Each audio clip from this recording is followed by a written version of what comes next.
Good morning, everyone. So I'm here again with another video on another peripheral parasympathetic ganglion, that is Pterygopalatine ganglion. Now, many students find it very difficult to understand this topic, and so they just leave it for the exam. They don't prepare this one, but I'll try my best to explain you it in the simplest possible way. Now, before we start, if you are liking my topics and if you like my videos, if you understand the topics well, kindly like them and subscribe my channel. Okay, now starting with the Pterygopalatine ganglion. As we already discussed this, that what is a ganglion? It's a collection of the nerve cells outside the central nervous system, and we have to cover a ganglion under three topics: the location, the roots, and then the branches, and then any relevant applied aspect. So coming to the location, where is the Pterygopalatine ganglion situated? It is situated in the pterygomaxillary fossa or the pterygopalatine fossa. It starts with P, where the P is silent. So you call it as Pterygopalatine ganglion, right? Okay, so we can start drawing it, and you all can draw this with me.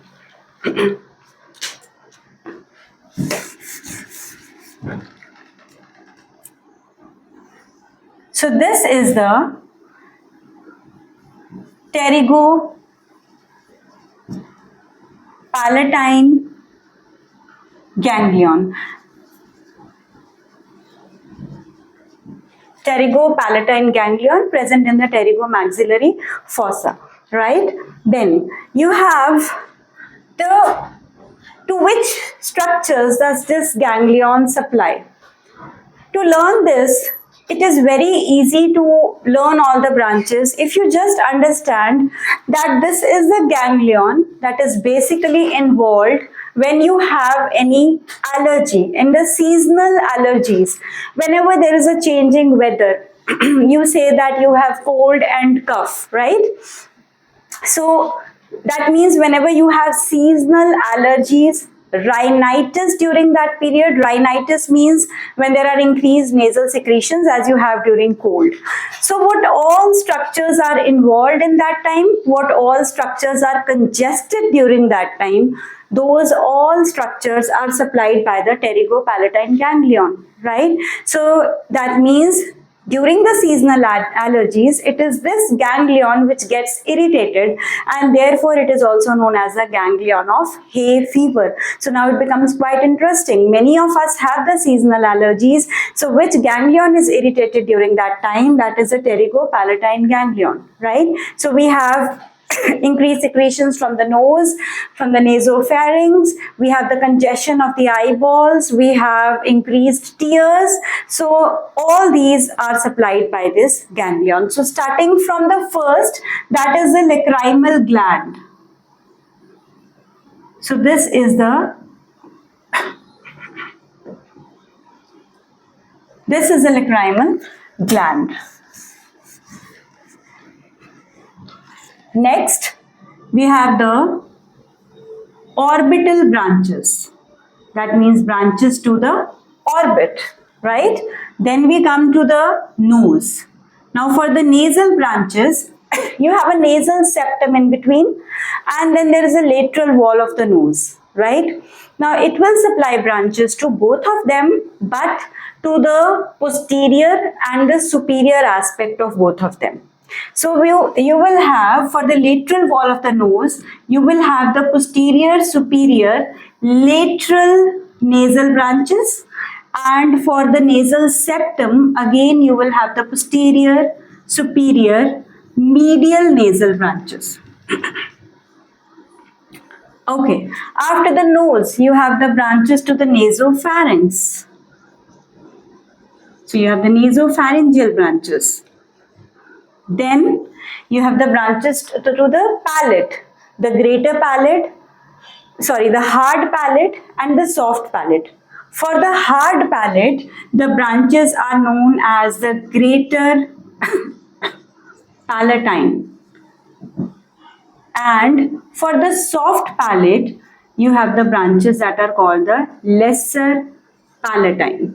So the lesser palatine branches, always remember, will supply the soft palate and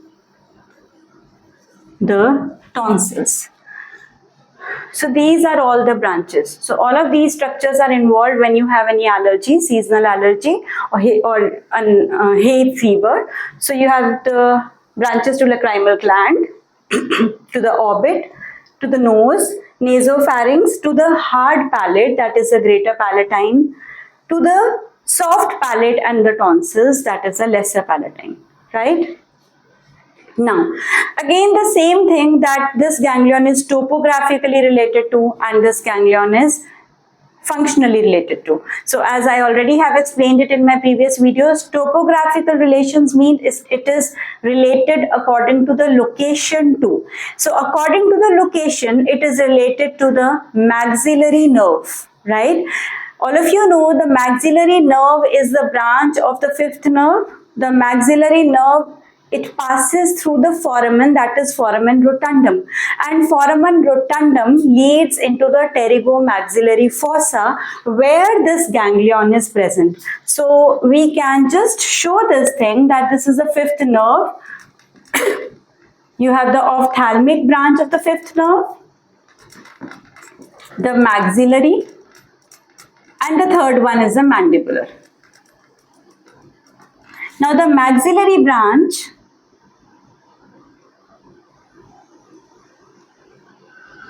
is suspending this ganglion via its roots. So this is topographically related to the maxillary nerve. Now coming to the functional relation, that this ganglion is functionally related to. For that we have to understand the parasympathetic root. Now, so if we start with the roots now, we have a parasympathetic root, we have a sympathetic root, and then we have a sensory root. Starting with the parasympathetic root, what is the function of the parasympathetic root? It is secretomotor. Always remember, parasympathetic is secretomotor. That means it will increase the secretions of all these structures, right?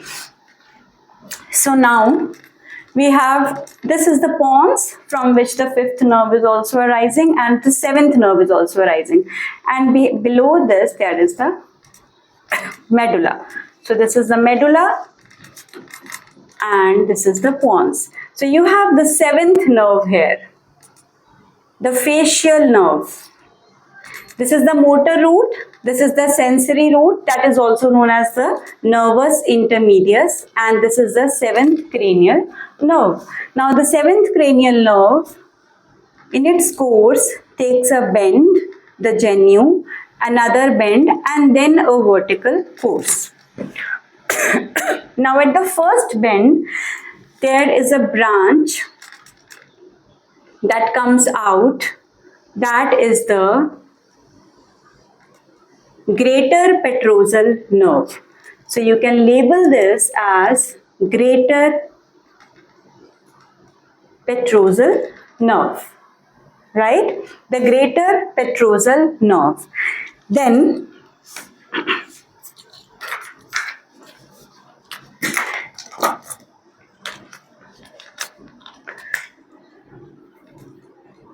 there is an artery present here, that is the internal carotid artery, and there is a plexus around it from which arises a nerve that is known as deep petrosal nerve. Right, so we have, what we have done till now is, from the pons, the seventh nerve arises. The seventh nerve gives a branch, that is the greater petrosal nerve. We have a plexus around the internal carotid artery, around which this sympathetic root is forming the plexus, and then we have a deep petrosal nerve that is arising from this plexus. Now, how does the preganglionic parasympathetic fibers arise. So you will write down that the preganglionic parasympathetic root arises from a nucleus present here. We can use a pink color for the parasympathetic part. So this nucleus is known as lacrimatory nucleus. Now, the preganglionic parasympathetic fibers will pass through the nervous intermedius or the sensory root of the facial nerve. Then they will pass through the trunk of the facial nerve, then the greater petrosal nerve, and through this greater petrosal nerve. And this greater petrosal nerve is going along with the deep petrosal nerve. Now the greater petrosal nerve and the deep petrosal nerve together we call them as nerve of pterygoid canal, or also known as Widion's nerve. Nerve of pterygoid canal, also called Widion's nerve. Right? Now both of them enter into the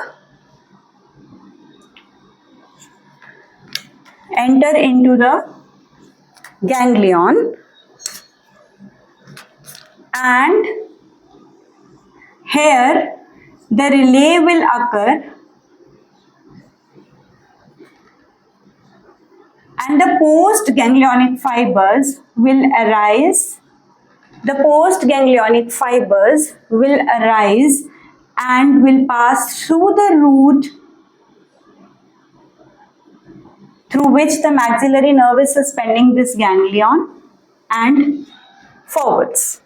So what we have done is the preganglionic parasympathetic root is arising from the lacrimatory nucleus, passing through the nervus intermedius, then the trunk of the facial nerve, then the greater petrosal nerve.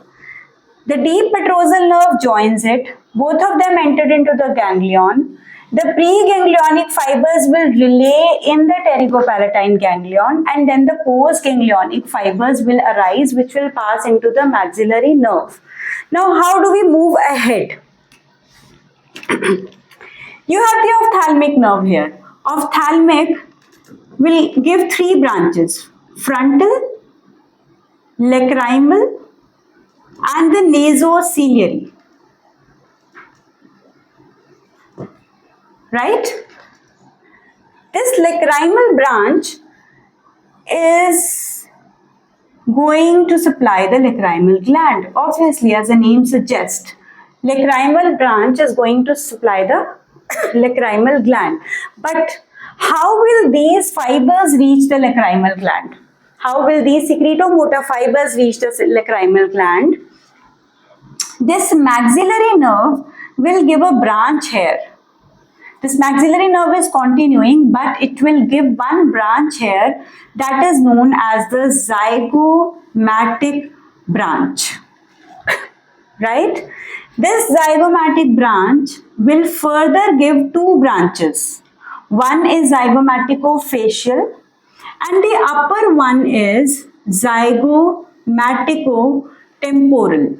It is a bit complicated, but once you understand this, it will be very easy. Now this zygomaticotemporal further continues and is connected via a communicating nerve from the lacrimal nerve.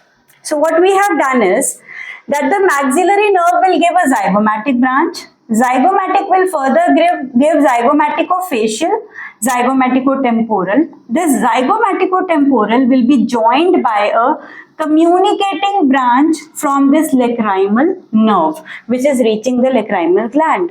So now what about our preganglionic fibers? They were starting from the lacrimatory nucleus, greater petrosal nerve, relaying here. Now the postganglionic fibers, they will pass through this root of the maxillary nerve run through the maxillary nerve, pass through the zygomatic branch, then pass through the zygomaticotemporal branch, then this communicating nerve, and then finally through the lacrimal nerve into the lacrimal gland and supply the secretomotor fibers to the lacrimal gland.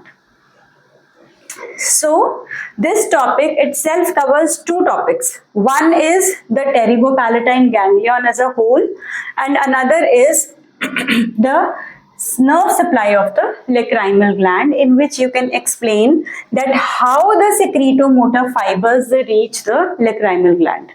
Now coming to the sympathetic one. In the sympathetic one, again we need to draw a spinal cord section as usual, as we have drawn in the previous videos.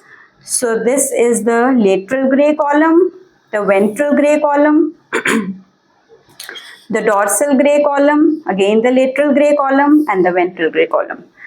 This is the central canal. Then we have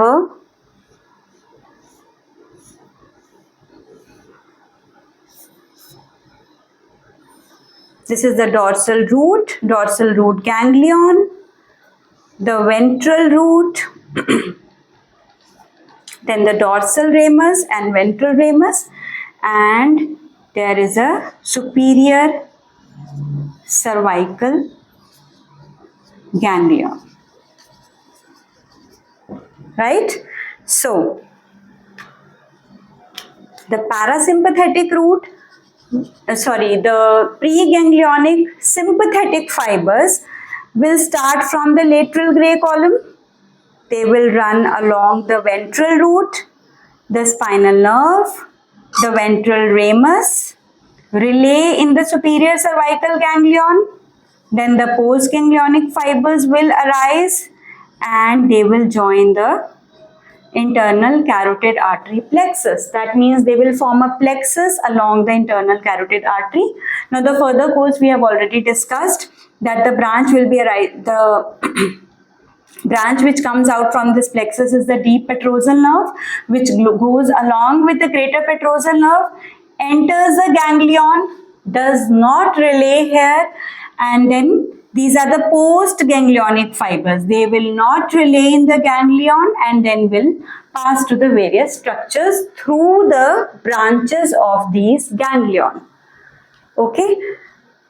So we are left only with the sensory root. The sensory root is the maxillary root. The sensory, that means all the sensations from all these parts are carried by the maxillary root, maxillary nerve to the fifth nerve, to the higher centers, finally to the sensory cortex of the cerebrum. So this is all about the pterygopalatine ganglion. In my next video, which I'll be posting very soon, we'll be discussing all the questions that can come from this ganglion, because from the question point of view, this ganglion is very important because clinically it is related to hay fever, and so many questions can come from it. It also involves the branches of maxillary nerve, then how is the tear secretion reduced. So it has many questions. We'll be discussing them in another video. Thank you so much for your patience. If you have understood the topic, please like my video, subscribe my channel, and wait for my next video. And please do write in the comments section how do you like it, if you want any improvements in the video, if you want any topics which you do not understand and you want me to explain them, I'll be posting those topics also. Thank you so much for your patience.